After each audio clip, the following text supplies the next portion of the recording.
there's a question going around. Did Julen Lopetegui get it wrong against Aston Villa on the opening day of the Premier League season? For me, there's yes and no to that question. So we're going to go through it today and go kind of dissect where he got it right, where he got it wrong, and where we can improve going forward. Still a lot to take, I know, from the first game, but there's definitely signs and things that we can definitely improve on. So yeah, if you enjoyed the video, make sure to leave a like, subscribe to the channel as we're trying to hit 3K subs by the end of September, and that would be massively appreciated. So yeah, let's get into it. I want to go through the lineup and basically debate whether a new player should have been playing, a different player should have been playing, or whether Lopetegui got it right, playing the old guard, which many people are referencing it to. So obviously starting from in goal, Areola over Fabianski. I don't think anyone would have debated that pick.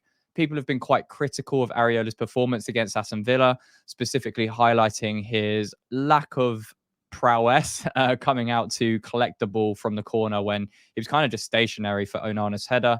And the second goal as well kind of went under his feet. But first of all, I think the first goal, yes, he could have done better. I think Areola's strength, one of his weaknesses is commanding the ball and coming and collecting the ball airily and being that, that dominant goalkeeper and someone you would trust as a back line.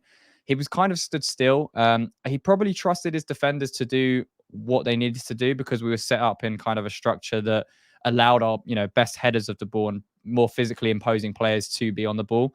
Souček, Kilman, Mavropanos, they were all within close vicinity of Areola. But as a goalkeeper, you've got to come out. You've got to come out and claim it if it's there to be claimed.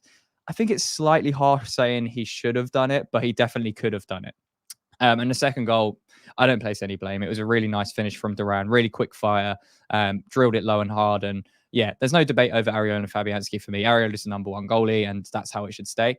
But going on to the defense, this is probably where the biggest talking point lies because 3 out of the 4 defenders that started were the old guards, the ones that were shipping goals left, right, and centre last season. Emerson left back, Kilman was the new addition at left centre back, Mavropanos right centre back, and Vladimir Sufal at right back. Now, we've brought in a right back in Aaron Wan-Bissaka. We've brought in a centre back in Todibo. Kilman's the one that's got the nod and started, as he's been with us pretty much from the start of pre-season, so he's more integrated in the squad. But the big question mark I've seen online is, should Wan-Bissaka have started over Kufal, and should Todibo have started over Mavropanos? Let's start with the centre-back conundrum, because Todibo was signed, I think, a week before, even less than a week before this game was scheduled to be played. Do you throw someone like that in straight away into a defence when there's a lot of expectation on that player to perform? Lopetegui thought, no. Mavropanos and Kilman have been playing mostly in pre-season alongside Etiquette and Zuma as well, but those have been kind of the notorial centre-back pairing to be playing and going into the season with. Does that mean that a long-term partnership that we want? No. But does it mean that Lopetegui got it wrong by not playing Todibo over Mavropanos?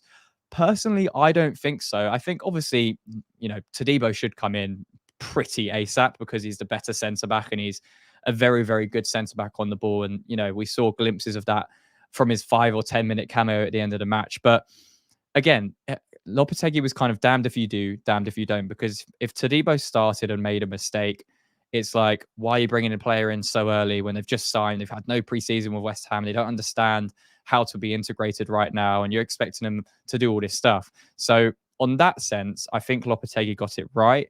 However, objectively looking at it, Todibo is a better player than Mavropanos, full stop. So why wouldn't you play your best player? That's the other side of the argument. I think for me, it would have been less important. I think Todibo should have started. I actually think Mavropanos had a pretty solid game, to be honest. Again, there was mistakes in there. There was areas where he could have improved on. But I thought in general, he was actually quite solid and dealt with a lot of the dangers that Aston Villa posed throughout the 90 minutes. But long term, you're looking at Todibo. You've brought in this fantastic centre-back. So is there any sense in not starting him from the start? I think for me, first game, Mavropanos probably should have started the game just because, again, they've had that preseason, they've had that more integrated, settled period. But I wouldn't have been, if Todibo started, I wouldn't be like, why is Todibo starting? I think now he has to start. I think now is enough time. You've seen the first game, you've had your little bit of taste of Premier League experience. Now you have to play your best players. And I think because Mavropanos didn't perform really badly, it's less important, and there's less scrutiny over it. But this next one around Wan-Bissaka versus Kufal, that's where there's a bigger issue, and that's where there's a bigger question mark over why did he not play Wan-Bissaka from the start? Because I think for me it's slightly different from the Todibo situation, because Wan-Bissaka has ample amounts of Premier League experience. He had a preseason with Manchester United, and he was pretty much ready to go. You know, he could have started that match and been Premier League ready. There's no doubt in my mind that that was the case. Again, Lopetegui chose to stick with Kufal for this game. Um, that's where I think the decision was wrong. I think Wan-Bissaka should have been starting. I think you've made this much of a deal to sign Wan-Bissaka and get it over the line. And again, as I mentioned, you're bringing in someone with Premier League experience and so much Premier League experience that it doesn't, the risk of bringing him in is slightly negated, especially because Kufal has been, really, really poor. Even in preseason, Kufal wasn't performing very well. And it kind of continued into the match. Kufal was not good at all. He was one of the weaker performers against Aston Villa. So I think Mavropanos playing over Todibo, okay, that's fine. But Kufal over Wan-Bissaka, that for me, I don't understand for the opening game. I think Wan-Bissaka should have been in there. So that's my opinion on that. This video is sponsored by Emotive. Emotive provide cutting-edge digital services, solutions, and training to companies and businesses of all sizes. Emotive have worked with some fantastic brands in the past, as you can see behind me, the likes of Apple, Google, Tesco, and of course, Babylon Irons. Emotive offer 4 key services, the first being digital solutions, the second being professional training and coaching, the third being fractional experts, and the fourth being AI readiness. We're going to be working with Emotive on our channel to improve how we showcase the data to you guys in our breakdown videos and data analysis videos. If you want to find out more information about how Emotive can work with you, make sure to scan the QR code now, which will take you to emotivetouch.com, where you can find out more details about the company, and the link will be in the description. A massive thank you to Emotive once again for sponsoring this video, and let's get back to it. Then you get to the midfield, where you've got Guido Rodriguez, Lucas Paqueta, and Thomas Souček. Do I think that's the perfectly blended midfield three of all time? Absolutely not. It lacks pace, it lacks transitional threat, it lacks technical ability, because you're playing Thomas Souček in there. Again, this isn't a criticism of Thomas Souček. It's just a fact. He's not technically the best player. He's not going to be a creator. What I did like about that midfield is Guido Rodriguez very comfortable on the ball. He didn't have the best game, to be honest. He's going to have to get up to the speed of the Premier League pretty quickly. I think first half we saw that. But second half he was a lot better.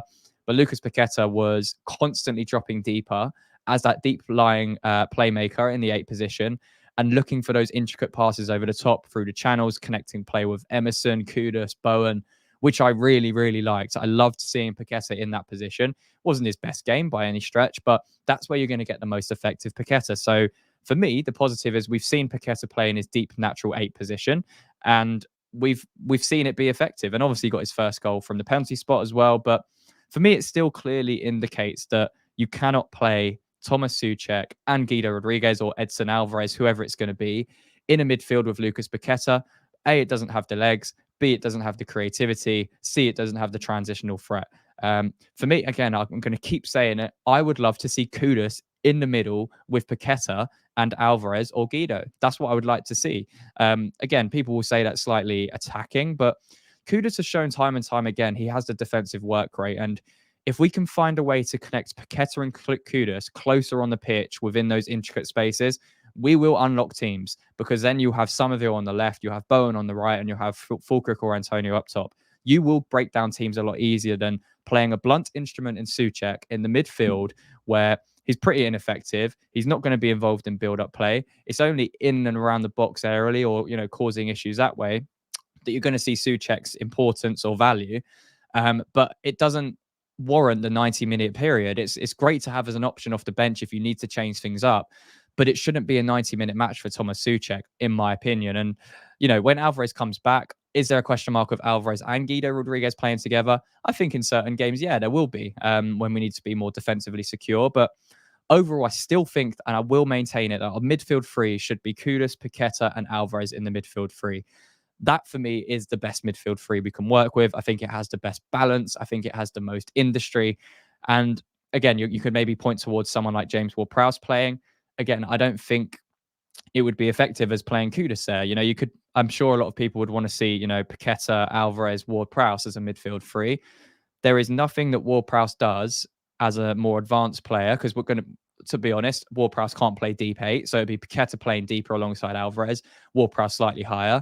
There's nothing Ward-Prowse offers other than set pieces that Kudus would not do better in that middle 8 or /10 position. Nothing, in my opinion.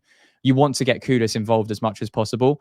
We saw Kudus on the left-hand side for the majority of the match against Aston Villa at the weekend, and he was still our most effective player, but he's not in effective areas. He's having to do so much work on the ball to create opportunities. Now, if you put him in areas where there is more creativity, there's more transition within those central areas of the pitch, I am so sure that you will see Kudus go to another level on top of what he's already producing at West Ham. It will just be so much more evident, especially to the neutral watchers who aren't West Ham fans. They will see it. They see Kudus' talent. We know Kudus' talent. His best assets are dribbling, transition, close control, and creating things through that, movement on and off the ball. And defensively, he has the work rate to work across that front 3 or front 4. So playing him in that number 8/10 position, for me, is a no-brainer. But again, in terms of the decision of the midfield, did I agree with it? I think Souček was probably brought in to negate some of the issues or some of the physicality that Villa had over us in there. McGinn is a very physical player. Tielemans was probably the one weak area for them in terms of that physical presence. Onana, who had a fantastic game. They then had Rodgers in transitional threat. So they had some really physical, fast players in there. And for me, I don't think Souček was the right pick. I don't think you should be playing someone who you're actively and does not fit your system, and you want to be removing. But again, it stems to who should play in there. For me, it should have been Kudus. And then you kind of get into the front 3 of Bowen, Antonio, Kudus. Again, I would have put Kudus in the middle and played Somerville out on the left from the start. I think Somerville's good enough to do it, and I'd love to see Kudus in the middle, but I'm not going to go on about that anymore. Obviously, Jared Bowen plays himself. Thought he was pretty quiet, to be honest. He's still getting back into the swing of things, and what I did like is Julen Lopetegui taking him off because he wasn't good enough, and then he moved Kudus over to the right-hand side because he was performing better, and Somerville came on. But then it's the last kind of, okay, should Antonio start over Fulkrug? For me, he deserved to start this game, but he does deserve criticism for how he performed against Aston Villa. He was not good enough. He was not good enough by any stretch of the imagination. In the first half particularly, he could not hold on to the ball. He wasn't good enough with his layoffs, with his movement. There were a couple of occasions where he did show his physicality and, drifted into those left channels as we've seen him do. But again, end kind of final product was poor, as was everyone's, as was Kudus' crossing, as was a few players. But Antonio wasn't good enough in his hold-up play, which meant the turnovers were too easy. I'm not saying Fulkrug would have done a better job, but we don't know that. And you've brought in Fulkrug to be your main striker. I think Antonio should have performed better if he wanted to keep his place. Do I think either of their performances were good against Aston Villa, him and Fulkrug? No. Did Fulkrug have a lot less time than Antonio? Yes. Do I think Antonio should start against Crystal Palace? No, I don't. I think it's time to give Fulkrug a fair crack at the whip, because we've become accustomed to what Antonio does and what Antonio is. He is a player that, we've said it, on his day is an absolute nightmare for defenders to defend against. It's pretty much impossible to deal with him. We saw it in so many European games. We saw it against Bayer Leverkusen in April, which was 5 or 6 months ago. So he's clearly still got the talent. He just doesn't have the legs or the stamina to do it for 90 minutes. And B, he just doesn't have the consistent performances to back it up. What you're going to do when bringing in Fulkrug is looking at the statistics and looking at the data. You're getting a clinical striker who will score goals. You're getting someone that will work around these players like Kudus, Bowen, and Somerville, as he mentioned in his interview. And again, you're supplying someone who will score goals. So for me, against Crystal Palace, it should be Fulkrug, but it should be Somerville starting. It should be Kudus starting. It should be Bowen starting. And I want to see Guido and Paqueta next to each other in that midfield. And then the back 4, now you have to bring in Todibo and Aaron Wan-Bissaka. I think they've warranted it. Again, I think because Todibo is a level above Mavropanos, it makes it slightly easier for Lopetegui to bring him in. But Wan-Bissaka deserves to start over Kufal because of Kufal's performance. But taking Mavropanos out, for me, I don't think he was bad against Aston Villa. I think he had actually a pretty good game. It's just you have to play your strongest players now. It's as simple as that.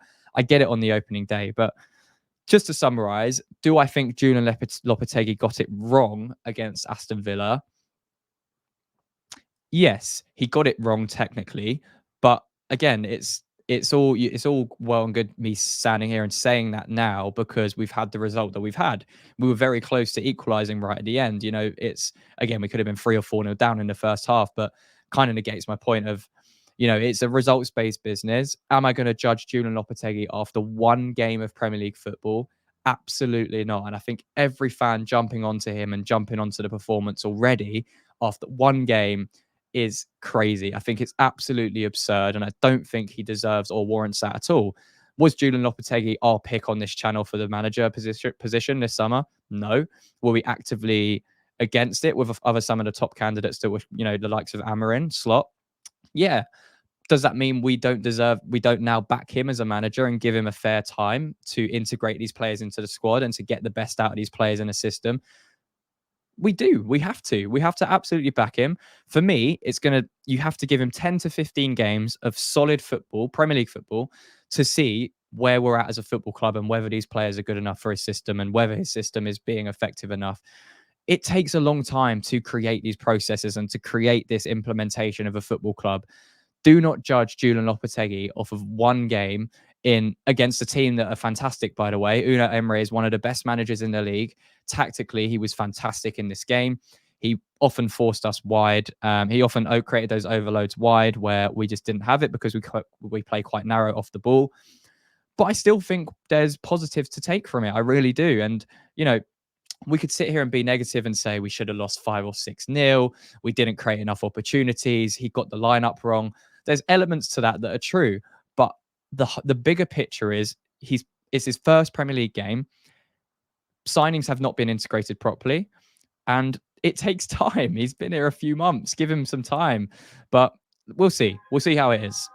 Let me know your thoughts down below in the comments anyway. I want to hear your opinions on whether Julen Lopetegui got it wrong against Aston Villa, what you saw in that game that makes you feel like that, or if you think a little bit more positively about what he did right and how we can take it moving forwards. But for me, I don't think the criticism is warranted to the standard that it's been. But obviously, holistically, yes, he got some aspects wrong. But that's not to say I'm going to judge him or write him off after one game because there's still a lot of nuances to be changed and a lot of things will move around and there's a lot of development still to happen with this squad. So, yeah, let me know down below in the comments. Let me know if you enjoyed the video. A little bit of a rant towards the end, but needed to be said because there's been a lot going around online. But yeah, if you enjoyed the content, make sure to subscribe. And yeah, until the next one, come on, you irons.